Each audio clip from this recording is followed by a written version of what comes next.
All right, guys. Well, last night was every day recently has been pretty wild. It's been like a story happening in like real time. So, my boy, um, that I was in prison with, I was with him in Oxford, Wisconsin. He was from Alaska. That's like his hometown. That's the state that he was from. And so I met him when I was at Oxford, and he was my boy. I don't know if I ever told you guys this story, but I lived with this guy named Muhammad. Hey, is that peckerwood solid? He was not a peckerwood. He was a Muslim dude. I don't know what race he was. He wasn't black. I don't know what he was, but he was not white. And people told me all the time. Be like in the chow hall, skinheads would be like, hey. Yeah? My parents hate you, man. I'm like, okay. I go up to the cop. I'm like, hey, the code word's Blanca. If I scream it, I gotta go. Cop's like, you're good. No. I don't know if I ever told you this story, but I lived with this guy named Mohammed, and he owned a store. He had like a little commissary store. And, I've explained this before, I believe, but in prison, one of the most common hustles that you'll encounter. Yeah, I'm here for encounters. You too? One of the most common hustles that you'll encounter in prison is called a store. And what it is people basically have a surplus of commissary items. They'll have top ramen soups, they'll have honey buns, they'll have cold sodas on ice. In federal prison, they have ice machines. In state prison, they do not, at least in California. And people will sell commissary. So, generally you have like $600-700 worth of inventory. You have like 30 honey buns, hundreds of soups, whatever. Somebody needs something, they come to you and there's a markup. Sometimes it's 2 for 1, sometimes it's 25 cents on the dollar, sometimes it's 50 cents on the dollar. And a lot of people in prison, there's multiple ways that you can have money in there. The most common, obviously, is that people send you money. Believe it or not, there's a lot of people in prison whose family does not talk to them and they have no friends. You can always tell, like, who the real big pieces of shit are. If you have nobody sending you money, it's typically a bad sign, not always. If that happened to you, don't be like, fuck this fool. You don't understand what happened, man. I was wasted when I killed that family of 7. Fuck them. If you don't have people writing you or sending you money, it generally means that it's a bad sign. And a lot of people in prison, believe it or not, have nobody. I was always fortunate. My parents loved me unconditionally, and I always had friends that I think loved me unconditionally as well. I had a lot of friends look out for me. Paul used to look out tough. Jeff, my friend Preston, my friend Max. Most of these guys are like ex-friends of mine because I'm falling out so often. Nick Stahl, Jim Oles, all these people would send me money, Karina. And that always made me like feel a little better too. Like when I would start getting in these kind of, manic internalization sessions where I'm like, maybe I am a piece of shit. Maybe I should cut my dick off again. My son's like, yeah, I think you should. It's funny though, if you cut your dick off, you got nowhere to send it. Like, shut up, Muhammad. He's like, it's all right. What tower? No, I don't know what race Muhammad was. But anyway, when I would start thinking about the fact that I was a piece of shit, because think about it, when you're in prison, you have a number of people telling you all the time that you're a scumbag. Well, if you're like a junkie like me that's always in debt, you have inmates doing it, case managers, counselors, wardens, guards, parole officers, probation officers tell you you're worthless. And after hearing that stuff so many times, you start really believing it. And that's, I think, one of the biggest tragedies of prison, all jokes aside, is that a lot of people get out of there thinking that they're less than, and I don't know if that's by design, if that's trying to oppress a prison population and keep them in that cycle. But when you think that you're worthless, you tend to not set the bar very high. No, I'm gonna fuck a dead chick. Fuck it. Like snap, crack your knuckles. I don't care. I'm worthless. This dead chick's pussy stinks. Just like her dick. But I started thinking about the fact that my family hadn't cut me off. And my friends hadn't cut me off. So I couldn't have been that big a piece of shit. All in all the dirtbag, scumbag shit that I did, deep down, I believe that I was always a good guy. When I burned people, I would make an effort to pay them back. And if I could, I would. And I pay back a lot of people. I don't know too many people that do stuff like that. I'm just such a good guy, is what I'm trying to say, pretty much. Yeah. But, I'm one of those guys that I'm still friends with a lot of people that I was friends with 20, 30 years ago. So I think that was one of the, things that allowed me to, maintain myself a little bit. Make sure, I didn't fully believe that I was a piece of shit because I had a lot of people telling me otherwise. I kind of balanced it out, and there's so many people that don't have that. But for people that don't get money sent in, what do you do in prison? Well, you can become a punk and you can get butt fucked for cash. $13? Come on, dog. I'm fucking hungry. No, you can pretend I'm a dude. Yeah. Oh. All right. I'll stop making noises. No, it feels good. Yeah. You can become a punk, which I think does happen on the low. I think there are people that are sucking dick. You always see the guys that are most feminine. They have a heart-shaped ass, and they're walking on their tiptoes, and they have these huge laundry bags full of commissary. You're like, how does that guy get all that money? And you just see all these happy Bruno pirate looking dudes just giggling as he walks by because you know what's going on, but that's behind closed doors. You can have an illegal hustle. A lot of people tattoo. A lot of tattoo artists in prison. People, it's funny that nobody ever really thinks of this, but the reason that convicts have so many fucking tattoos is because so many people in prison are so broke that they have to learn how to tattoo. A lot of the reason that convicts are covered in ink like that is because it's a testament to people that don't have money's hustle in there. And then you're just bored. So you have somebody that doesn't have money and they're like, yo, I'll give you a tattoo for money. And then the bored guy's like, I'm fucking bored. I want to look like a criminal. Let's fucking do this. And so that's how that happens. So people learn how to tattoo. People learn how to make pruno, how to make white lightning. People iron clothes. People, make food, sell burritos. People buy sodas, and sell them each for $1. Get a 12-pack for $5. Sell each one of them for $1. You double your money. Make a couple bucks. And then there's also people that sell drugs. You can break down a gram of heroin into about 800 papers. So 1 gram, which is a 0.7, remember, a prison gram is not equivalent to a street gram. Street gram is 1.0. It's a traditional gram. A prison gram is 0.7. So it's a little more than half a gram, and they break it into 800 papers. Now it's a little chunk of tar, and you can press your thumb on the tar, over a plastic bag, on the hot sink, and it will mush, and it will flatten. And now it looks bigger. It's that big, but it's just very thin.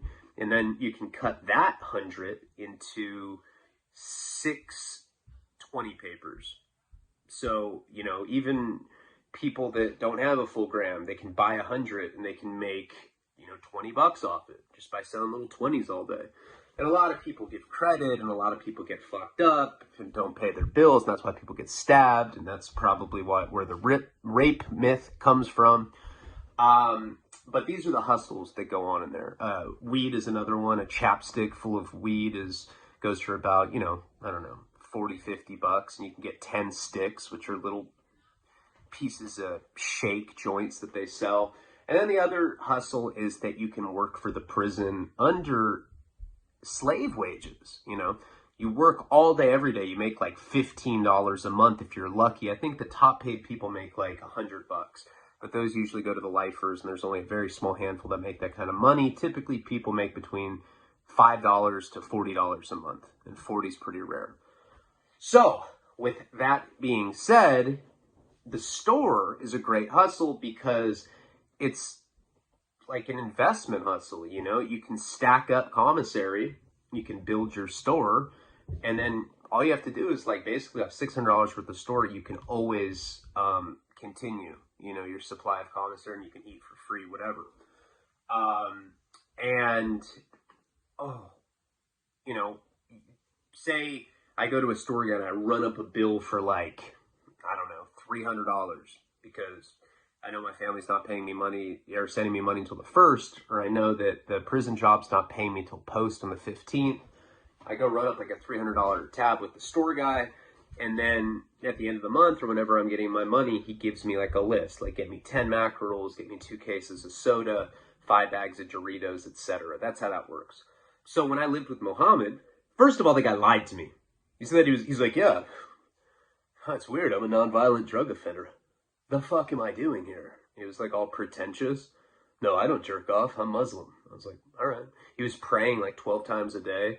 And then like I'd open the door sometimes because I have ADD. I'd open the cell door and he'd just be beating off. There's like candles blazing everywhere. I'm like, what the fuck? Hey, man. I was just looking. I'm like, dude, I saw your dick in your hand. Come here. Please don't tell anyone, bro. I'm a fake Muslim. I'm like, no problem, bro. I got you.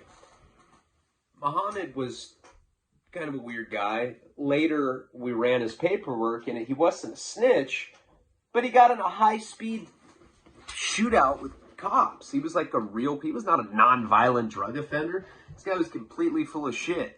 I'm a non-violent drug offender. When people try to beat me up, I curl up in like a roly-poly. I'm like, please don't do it. I'll fucking press charges. That's what kind of dude I am. I'll fight. But, hold on. I need water. Whew. All right, here. I'm recording a video, baby, so. No, I'm doing it as we speak. No, it's all right. Sorry, that was featuring Karina. Your dick stinks. It's the chorus. All right, I'm sorry about that. So, yeah, I found out that Muhammad was actually like a legit criminal that got in like a straight up shootout and high speed chase. But anyway, the guy ran a store in the cell, and it was annoying, you know, being a cellie. I mean, he was very stingy. Very rarely would he hook me up with anything. And at that particular prison in Wisconsin, we had late nights. So typically, count time or lockdown where we have to be in the cell is like 9:30 at night. On the weekends, it's midnight. We can all go in the TV room. You know, we can eat popcorn. It's like a slumber party. Did you see Miss So-and-so? She's so pretty. We're like little girls at a fucking slumber party. It's ridiculous. That was a lame joke. I'm sorry. Oh, my neck hurts. That's why. Blame it on that. You do it every video. You're a broken record, motherfucker. So, one night, on a late night, I'm sleeping. I'm tired, man. I'm in the top bunk because I'm a bitch. Muhammad had been in this prison like 15 years or something. He was the man there. And he wasn't in there. But this big old dude named Steve, this big old dumb beast of a man, he was like a power lifter. He was like, but like you could tell that he used to just be straight swole like Arnold, but like now he's old and it's just kind of like swole but fat too. But his arms are like stuck. Like it always felt like his arms were like starched and like stuck in place. And he had the weirdest expression. He would walk around like this. He looked like Napoleon Dynamite, but big and buff. It was the weirdest. And gray hair. Hey, man. Are you from California? I heard there's a lot of queers there. That's how they talk. I'd be like, what if I said that there was? Did they lift? I'm like, no, bro. They don't lift. This guy could bench press like 450 pounds. He's huge because they had a weight pile there. But I didn't mind the guy, but he was kind of just a big, dopey, dumb fuck. And one day, late night, I'm on the top bunk, and I just see his little, he goes like this. And he's looking through the cell door. And I'm like, what the fuck are you doing? Oh, I was beating off. That's right. I wasn't trying to sleep. I was sitting there getting it under my blankets. You know, and while I'm jerking off, I'm staring at the cell doors to make sure nobody walks in. So I'm just getting it. You know, it's like I'm all lathered up. There's, you know, Suave lotion, and it's making farting. I'm just loving it. I'm like, oh, I'm going to stick my middle finger in my ass. I'm like, oh, man, I feel great. Oh, and then I see. I was like, dude, what the fuck, man? And he leaves. And I don't know why. I'm bipolar. Maybe it's because I've been locked up for a long time. But I jump out of bed, and he was cellies with this dude, Alaska, that I'm friends with. And I go into the cell, and I was like, I checked him. I don't remember what I said, but I was like, can you not fucking stick your stupid fucking Napoleon Dynamite slit fucking eye motherfucker in the cell, bitch? I called him a bitch. I really did that. I don't remember exactly what I said, but I said the word bitch. Okay, that was probably not verbatim, but the bitch word I did say. Alaska was like, oh. And he closed the cell door. And we butt fucked. No, me and this guy Steve ended up getting in a fight. And this guy was so big, I hit him once, and he like winced. He's like, oh. And that was pretty much it. Like, there was no, he didn't really fight back. Like, I hit him, and he was like, oh. He kind of like held me, and he like kind of bear hugged me. But I hit him hard. Like, I gave him like a nice little lump under his eye. I don't know why I did it. Not really a violent guy, but like, I just had too much. I gave him like one good sucker punch. And Alaska was like, damn, because this guy was huge. And it was his celly. Alaska was like, Jesus Christ, man.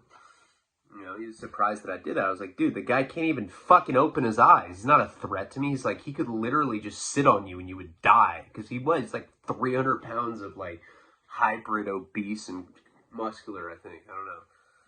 Like a little ass like bulge on his butthole. Like a little bunny tail. It was like a, what the fuck is it called? He had one of those hernias. It's like some ball that like stuck out of his ass. It was some weird ass shit. But I sucker punched him, and I fought him right in front of Alaska. And Alaska, you know, thought that was, he always just was like, hey, he's like, Dad, that's my boy, beating up fucking idiots, or whatever he'd say. He said a word that I don't like to use. Okay, so anyway,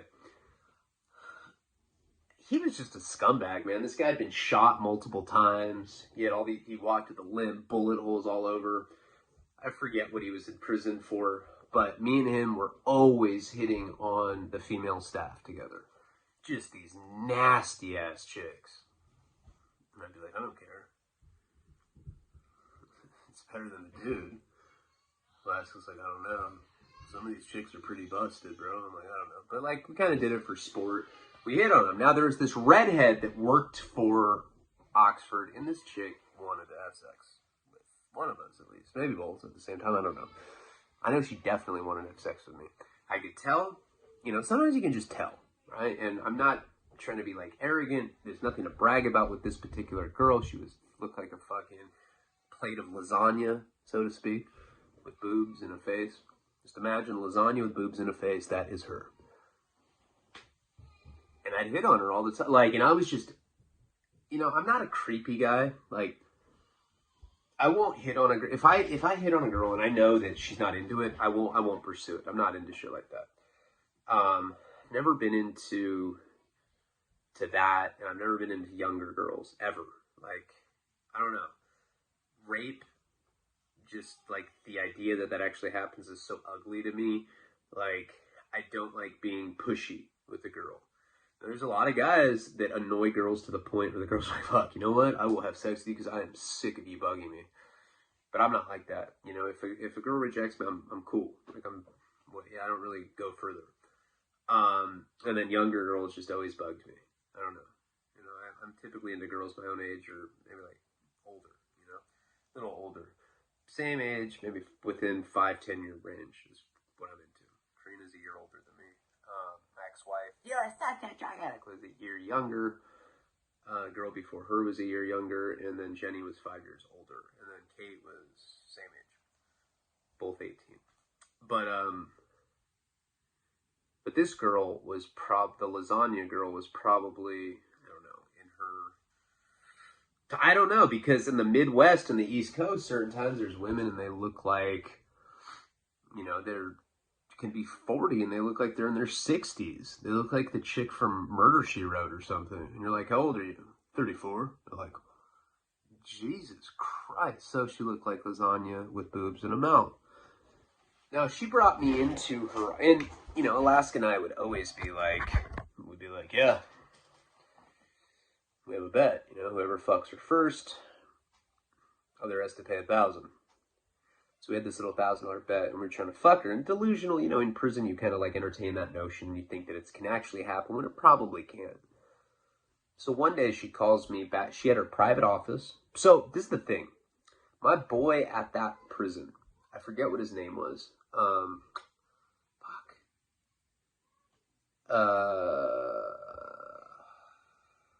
It was called like, his name was like Oscar or something.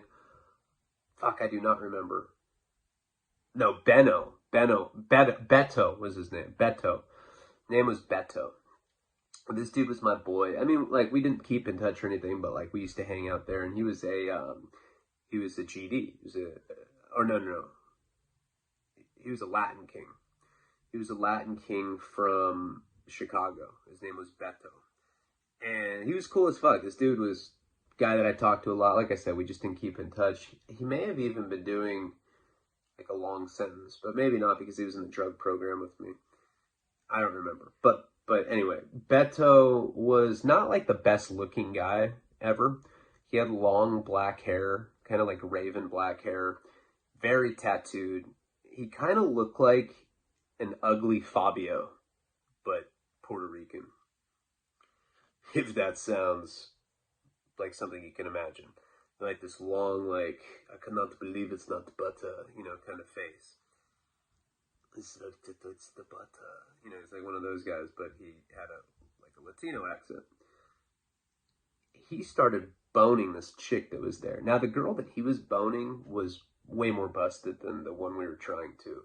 Forget what her name was, but she's a girl that I used to get in arguments with all the time, just to fuck with her.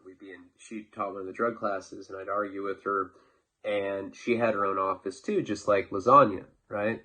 Now, the girl that had her own office, they would do individual therapy sessions. That was part of the drug program.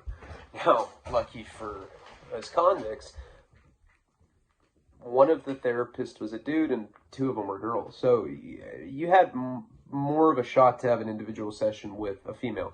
You didn't have the same therapist every time. It rotated, but 2 out of 3 of them were female. And this guy my friend Beto starts boning this chick. And she would call him in for individual sessions. And I guess she had told the staff that they had they were getting therapeutic breakthroughs together. So he didn't even have to see the other therapist. It was just her. And she was like this little, probably 5'2" girl with a short, lesbian haircut. She looked like Ryan Bieber, but a chick, but she was straight. And he started boning her. And we didn't know what happened at the time. But one day we were in class, 2 FBI agents come and they read her rights in front of us. And they arrested her. Right? And you guys know the thing I had with one of the female guards there. I don't know, it was probably a year after this.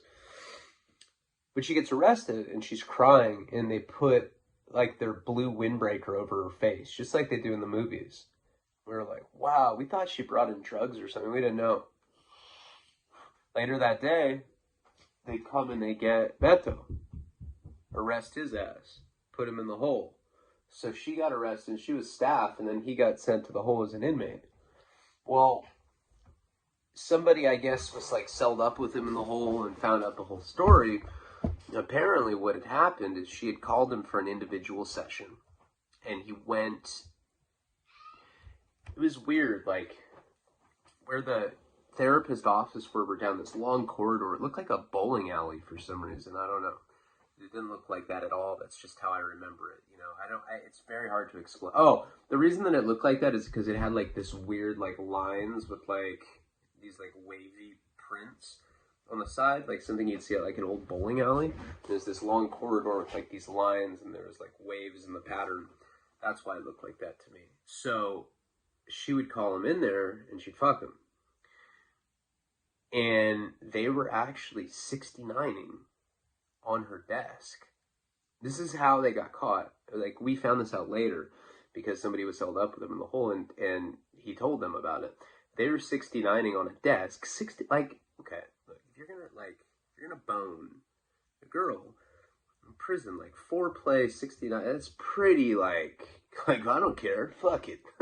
I'll get caught. Who cares? Fuck my life. I'll stay here forever. That's what kind of shit that is. They were 69ing on her desk. And she had, like, one of those, like, older monitor computers where it was, like, a box shape, like, kind of big. And I guess they were on the desk 69ing, like, laying on there without clothes. Or she was wearing a sundress, and he was wearing nothing, because that's what needs to happen if you're 69ing. And they're kind of, like, you know, moving around, and they accidentally hit the computer. The computer dropped. One of the guards hears it, comes running, and catches them in the act, his tongue in her vagina, her mouth on his hammercock. This Fabio hair, like, in his face. He's like, no, it's not what it looks like. We were just talking, you know. And they end up getting caught, and they actually don't arrest them until, like, 3 or 4 days later. But, yeah. He just got shipped to a new prison. She actually went to prison over that, is what I heard. Like, she caught a case because when a female staff fucks a dude in prison like that, it's considered rape, you know, even if it's consensual. So, you know how convicts are. Yeah, bitch made me do it. Nah, I don't want to. Yeah, she forced me. She's like, I'm going to suck your dick or you're going to be in trouble. All right, I'm not trying to get in trouble. Go ahead and suck it. That's what all convicts said. So she ended up getting arrested. But anyway, that happened like in the middle of me, like, and me and this dude Alaska's campaign to get this chick, you know, this other one. So that other one got arrested. They replaced her with the dude. I was like, I got dibs on that fool. Everybody thought that was funny. But me and him kept trying to get this one girl. Anyway, she calls me in there one day and she's like, and this is the hardest I ever went for it. She's looking at my file. She's like, hi, Mr. Leone. I was like, hey, Lasagna, how you doing? She's like, I'm good. And she like blushed. So like, I don't know. I just, you know, I was like, but I'd also been in prison for a long time, so I was probably delusional. I was like, yeah. She wants me to come on her face, probably. I don't know. Maybe I'll ask, hey, do you want me to come on your face? And she goes, puts her head down, she looks up at me, she's like, are you comfortable? I look right at her, and I was like, with what? And she just turns beet red. Like, I mean, here, I was like, what do you really mean? Comfortable how? I start, like, sucking on my finger. No, that part didn't happen, but she got so uncomfortable because I brought it there without saying anything. And she's like, hey, I'm sorry, I gotta go. I gotta go pick up my daughter. She, like, hurried out. She, like, left me in her office. I was like, I have access to all the contraband in your desk. And then, you know, I met up with the last guy afterwards. He's like, how'd it go? I'm like, I 69. She's like, I owe you 1,000. I was like, no, I can't lie to you, man. Nothing happened. And so it went on with me and this dude just trying to get her. And that was pretty much how me and him knew each other. It was like our connection. I beat up Steve in front, or I didn't beat him up. I hit him once. And we tried to get this girl. So I hadn't seen the guy in like 10 years. I hadn't probably seen him since like 2011, 2012. He messages me like a week ago, DMs me on Facebook. I do not check my Instagram DMs, my Patreon DMs, my Facebook DMs, none of that shit. sometimes I'll accept friend requests from people I don't know, and then people will call me. Like, they think that, like, oh, shit, someone I don't know is calling? Hello? No, I don't want to do that, you know? And that's really, and it's always at, like, it's, like, at a weird time, like 3 in the morning or something, and I'm just like, ugh. Like, if I give you my phone number, the sponsors all have my phone number. I have no problem, because I've given it to you. But don't call me unsolicited like that. It's weird. Nobody would like that. You know, I don't know. I just feel weird. When I was like, pick up, and I like do Facebook FaceTime and just show my butthole. I'm like, oh, wrong number. Hang up. But so he had DM'd me, so I didn't see it. But then he hit me in the comments, and he was like, hey, I'm going to be in LA next week with my wife. Do you want to hang out? Yeah, that sounds great. I really wanted to see the guy. So I forgot about it. And last night he calls me on Facebook. You know, Karina and I, so yesterday we're house shopping because we got to get a new place. I think I had mentioned that in the mono. Really uncomfortable right now. Okay. Much better. We're trying to find a new place right now, and there's a number of places that we're considering. We were supposed to go to France. That was the plan. Like, by this point, the documentary is supposed to be done. We're supposed to go to France. I'm going to work on Fear and Loathing. We're going to live happily ever after. I'm going to go on Joe Rogan. Then I'm probably going to get more death threats, dead pigeon pictures, like a nest with just lasagna. It's like, remember me? I'm like, oh my God, the lasagna bitch is back. I wonder whatever happened to her. I bet I could look her up on Facebook. I remember her last name. I don't remember her we don't know people's first names, and you know, when they're guards or therapists like that.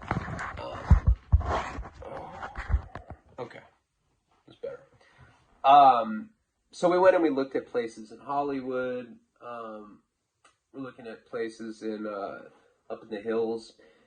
Probably gonna rent, maybe buy, but I don't think so. I don't think we have enough to actually purchase a house. You know, I'd have to put a nice chunk down. I don't have that right now, but I don't know. The dock, if we get like a straight acquisition, maybe I would. But at least for the moment, we're just looking at everything. We've met with realtors. We're also looking at apartments. We're looking to rent guest house, entire house, looking at shit.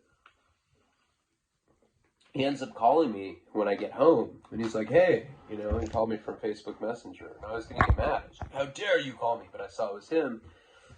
He's like, hey, I'm in LA. I was like, oh, shit, I didn't realize that it was today, right? Or yesterday. So we had just gotten home. Like, we had been house shopping and looking at apartments all day long. And I asked Karina, I was like, do you care if I go see my homie? You know, like, I haven't seen this dude since I was in prison. And she's cool, you know. Karina's cool like that. She's like, yeah, I don't care. I'll stay home and watch porn. I was like, all right, cool. So I got ready to go out, and I did a monologue. And I was like in such a good mood. I was still naturally high from the Brady Spinellis thing, and what I was planning on doing was just doing a video with him. And so he asked me, he's like, he'd never been to LA before, and he's like, what do you want to do? What can we do? Can we go to nightclubs? And thing is my attorney owns a badass nightclub in LA. It's probably like one of the hottest nightclubs in LA. And kind of place where like you gotta be somebody to get in there, or you have to pay like $200-300 at the door. You have to pay like the bouncer off.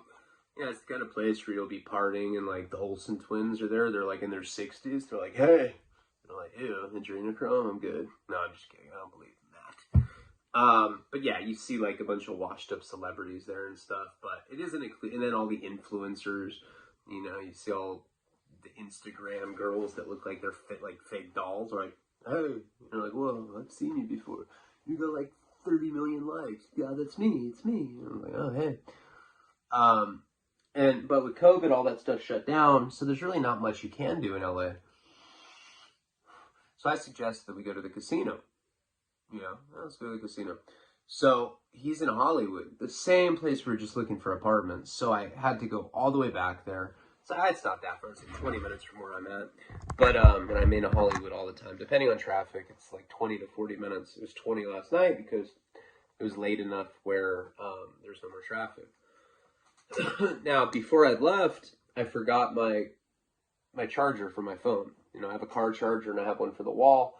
I was charging my vape, and my car, and I guess Karina had taken the car charger. So my battery was pretty low, and I plan on doing a video with him. Anyway, we end up getting to this hotel. I get to the hotel. It's just him. His wife's not there, and he's fucking hammered. He's drinking Patron. He has a bottle of wine. He's wasted drunk, and he's telling me all about what had happened to him. He's doing really, really well right now. He's selling solar, same kind of stuff that I was doing with that. Leone, you suck. You suck at sales, Leone. Same kind of stuff as that. He's making like 6 figures. He had a bunch of money, and he was just drunk. Now, I don't drink anymore, so I didn't drink with him, but I decided to drive, get in my car. I decided we're going to go to a casino. So when I get in the car, I realize I don't have a car charger. My phone's on like 15%. His phone's like almost dead as well. I'm telling him, like, asking him if he wants to do a video. And, he was down for it. He was all drunk. I was like, fuck, we got to find a charger. So I was like, we'll do it after the casino. So we go to the casino, and I play with $300. That's it, and I don't like gambling with like a lot of money, and I never do it. But it'd been a while since I'd gambled. So I played with 300, and we get there, and it's really weird. We went to the Hustler in Gardena, which is owned by Larry Flint, who just passed away. So it's Hustler magazine themed casino. I've seen some crazy shit happen there. I saw someone win $500,000 playing 3-card poker there. I've left there with like 7,000 playing baccarat. I've lost a lot playing blackjack there. I play the Texas Hold'em tournaments, all of that. It was weird though, because of COVID, they had moved the entire casino to the parking lot in these like outdoor yurts. It was very sketchy. It felt like it was owned by like Russian mobsters or something. You like win, they like pay you with like a briefcase. Like, and you owe us 40 points back. You don't pay, we cut your fucking arms off. We send them to your family. They already have your cut off dick. Thank you. It was that kind of place. That's what it felt like. So when we get there, this dude is just hilarious. It was pissed me off because I wasn't able to get a video with him, and I really wanted to, because you guys would have thought he was funny. It's weird, so we go. He's got so much money. He's like, I got 11 grand to play with. I don't give a fuck. We're like the only white guys there too, and he's like one of those guys that will adapt how he talks when he goes up to, like, if I know a black guy, he'll talk blacker. If I know a Mexican guy, he'll like speak in like eloquent Spanish. It makes me emotional. Sounds like he's winning some sort of like prestigious award in Spanish or something. I mean, but when you're around a bunch of thugs, because that's what kind of dudes were there, just straight up gangbangers. We saw a fist fight break out like 10 minutes after we were there. They serve alcohol there, so there's a bunch of drunk people. We just saw a commotion. Some guys started boxing like at a Texas Hold'em table. So we go and we play blackjack. I put 100 down. I'm playing like $25 bets. Lose $100 in like 10 minutes. I'm like, that's fucking tight. It's like, it is tight. That's fucking tight. So we leave that. He's like, let's get hookers. I'm like, no, I can't do that. I don't cheat. And so we end up going to the poker room. And he wants to get on a $25, $50 game. 25 low blind, 50 high blind. So that means if you're the low blind, you have to pay $25. If you're the high blind, you have to pay $50 just to play the hand. You have to play. You can't pay. If you're sitting at the table, you have to pay that, So he sits down. He's like, oh, I'm going to play. Like, buys like $3 grand worth of chips. I'm like, dude, I don't have it like that. Like, I have like $200 left.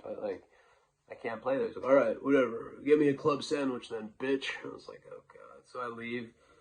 It's like doing some secret handshake with some black dude. I'm like, God, man, how does he do it? He fits in with everybody. Jesus. So I go, and I'm just kind of lurking around, and I end up going to this one table. Now, this table is 3-card poker, which I've never played in my fucking life ever. And I'm sure a lot of you have played it.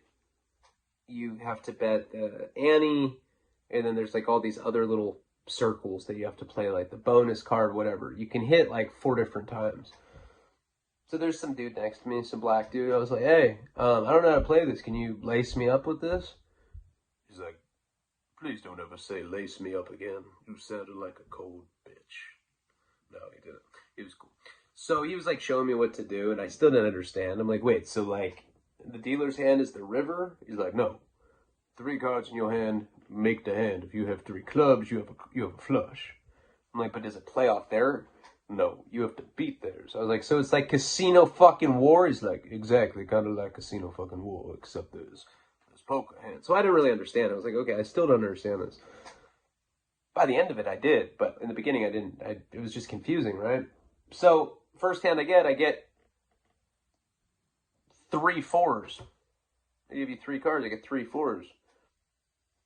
I'm like, hey, is this good? He's like, oh man.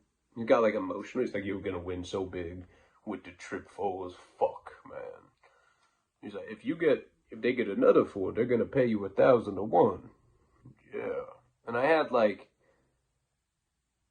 $25 down, right?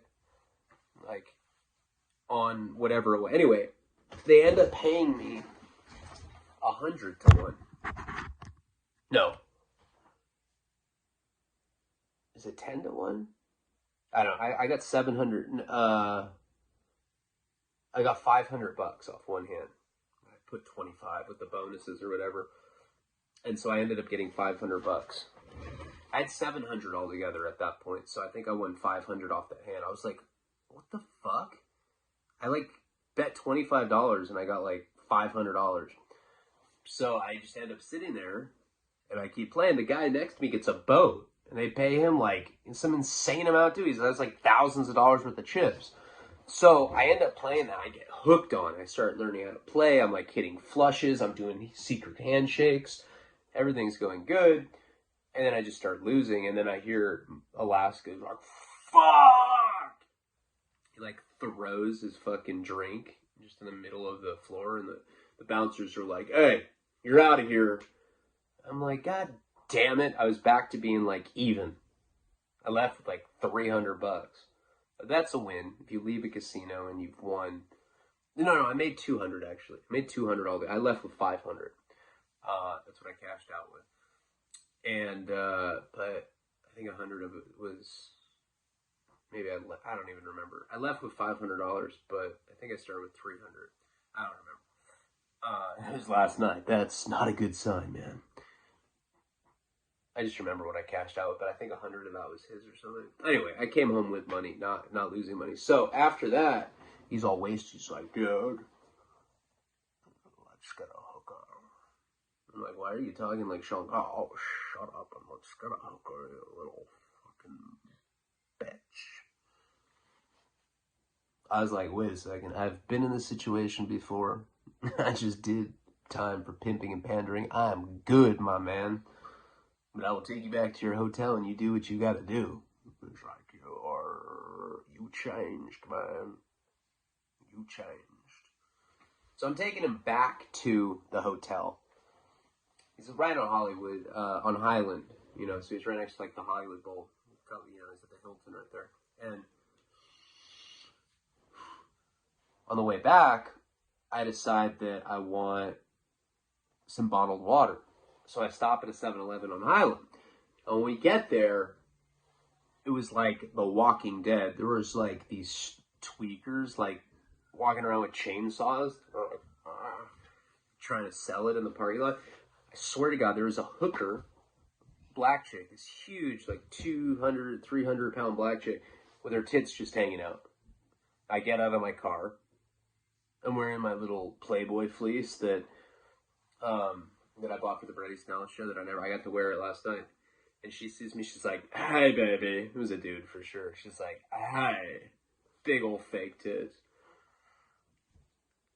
I'll give you a BJ for a cigarette. I swear, I'm not making that up. That really happened. She said that. Tits hanging out. Had to be a dude. I'm not on crystal meth. I gotta go. And I walked into the 7-Eleven and there's like this little like, you know, Indian dude or whatever, something like that. You know, the guys that work at 7-Eleven typically. God, that sounds so prejudiced. Who cares? I need to stop caring what people think. You know, I don't mean it like that. While I'm in there, like, yeah, I go get a bottle of water, and you see this like 21, 22-year-old black kid, and he's kind of like got these shifty eyes, and he's walking around, and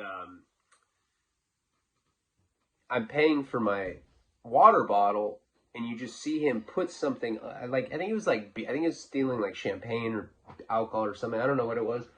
But the guy behind the counter was like, hey, no, stop it, you putas madres. You know, and he's like talking shit to this guy.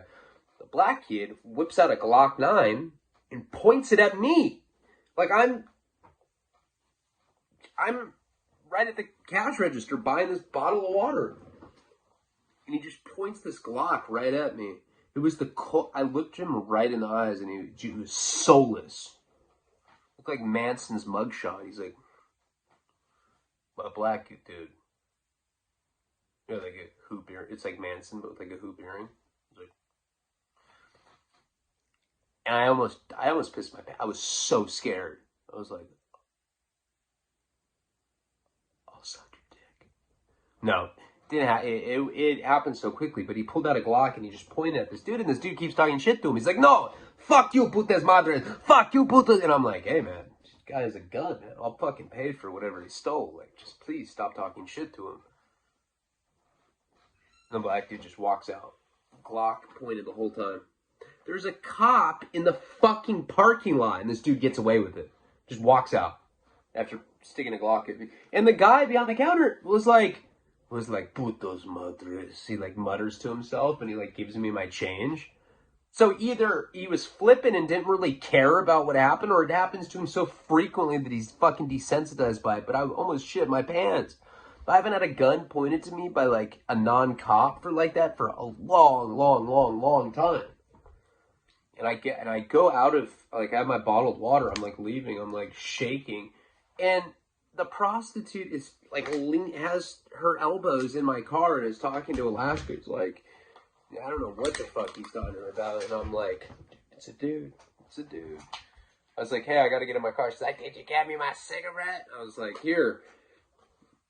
Gave her like a refry that I had like in my side compartment. She's like, I was like, Jesus Christ, dude. So I get back in the car and we end up leaving, and I'm like, Alaska, did you not fucking see that the store that we were at just got robbed at gunpoint? He's like, no.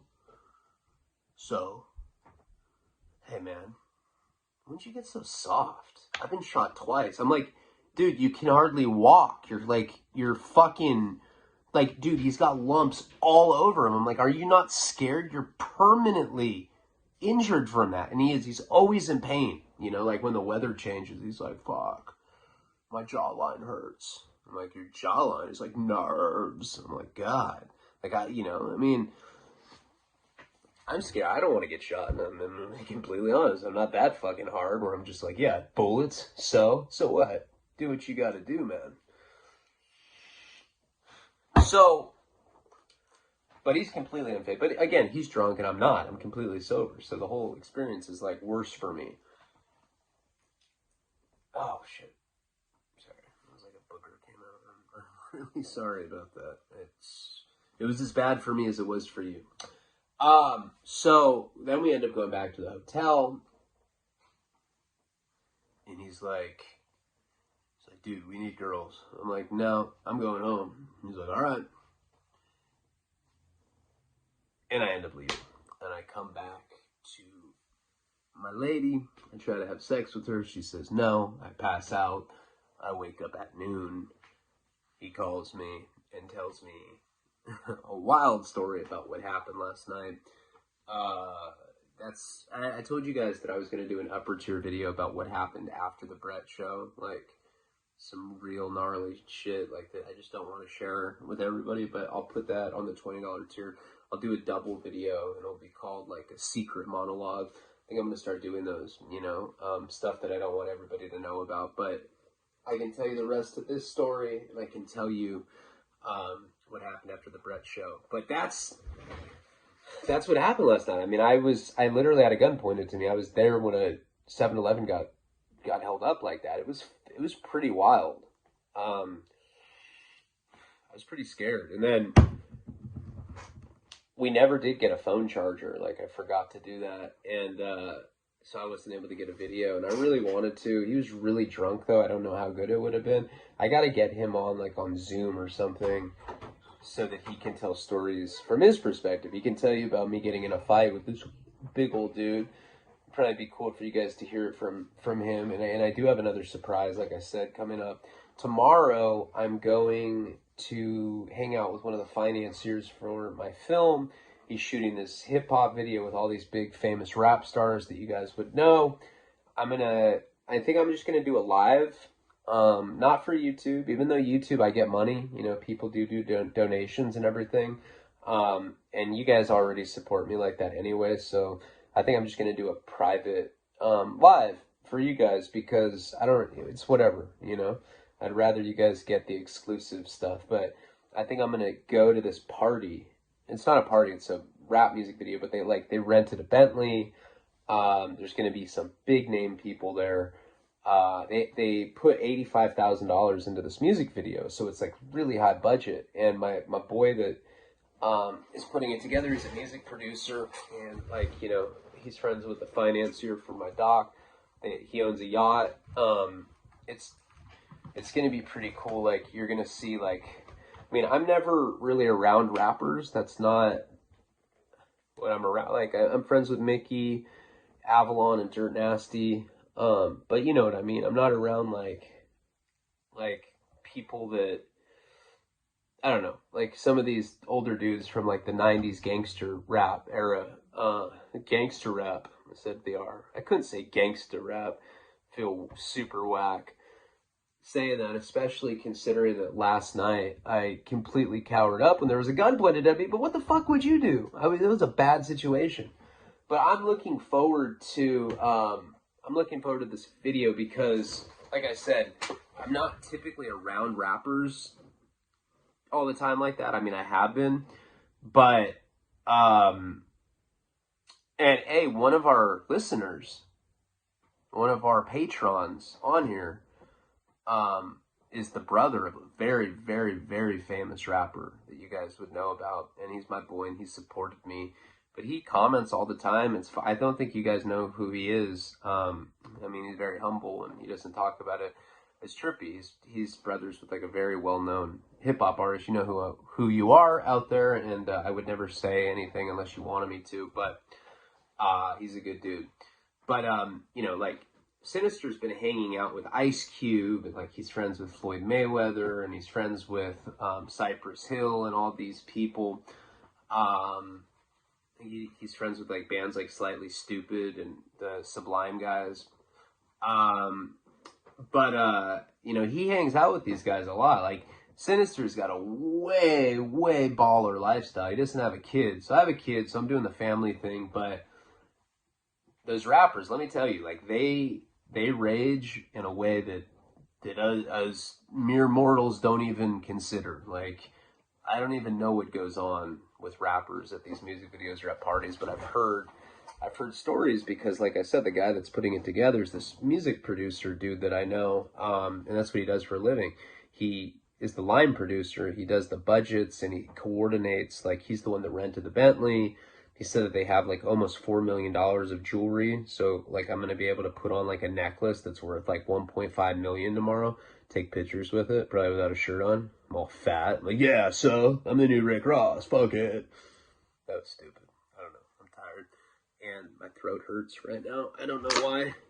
Probably from just being in fear the other day from getting a gun pointed at me like that. But I'm really excited to do that, and I'll go live for you guys, and we'll just kind of, you guys will like be riding with me. You guys will be my guests. They already know that I'm going to live stream it. I told them, and I'm going to do it for you guys, for Patreon. So I'll let you know in the morning when that's going to happen. I'll also, like I've been saying, I'm going to do the $20 and $100 gift tier stuff. And if you're in the sponsor tier, shoot me a text, touch base with me.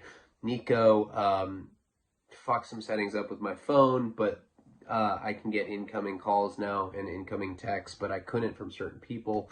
I have like this group. It's this whole thing, but I let Nico like use my phone to watch like Disney cartoons, and he's always like doing weird shit with it. But anyway, text me because I got something that I want to say to you guys that I don't want everybody else to hear. Shoot me a text. And Danny, tonight's probably a good time to talk so we can finally plan the Wisconsin trip out. Then I'm going to go up to Northern California. I'm going to go see Forrest. I'm going to go see my sponsors that had won that. You know, with COVID, all the travel restrictions were fucked up and it was hard to get out, but I'm finally ready to do that. You know, the month of March for sure. Danny and I have been talking about, I was going to go the last week of February, but I think I'm going to go early March now. That'll be cool too, because I'll be out in Wisconsin. I can interview Robin Race, my homeboys that are out there, a lot of friends in the Midwest, and I'm looking forward to going. Next weekend, next Friday, I'm going to be on the Dopey podcast. That's when it airs. Friday, I'm going to be on Jessica Ken as well. And then Saturday, I'm going to be on Brett Easton Ellis. So next weekend could be really, really, really big for me. I think that enough people could see me next weekend and hear about my book. And I really do believe that I could get on the bestseller list next weekend, just because so many different new people I'm going to be exposed to. So I'm looking forward to that. So as it gets closer, I don't know, maybe, you know, if you can buy the Kindle or the paperback for somebody as a gift, that would help me, because the more people that buy books, the more it goes in the algorithm. We were very close last time. Tedford bought a bunch of people bought a bunch. I'm pretty sure Ricky and Monte did that as well. I don't know if Sam could because she's in Canada. But anyway, I may ask you for that because I really want to get on the bestseller list because it just sounds cool. It's like, yeah, dude, my dick's small. I'm a #1 bestselling author. So what? Fuck you. All right, guys. Love you very much. And definitely going to do, I know the last couple days have been, honest to God, I've just been so fucking busy. That's it. That's all that's been going on. But I'm definitely going to do another story video. I'm going to do 2 today, or I'm going to stop promising things and just over deliver instead of under deliver. I need to work on that. People tell me that all the time. I am a bitch, but I really love you guys, and we'll talk to you guys soon. Palabra.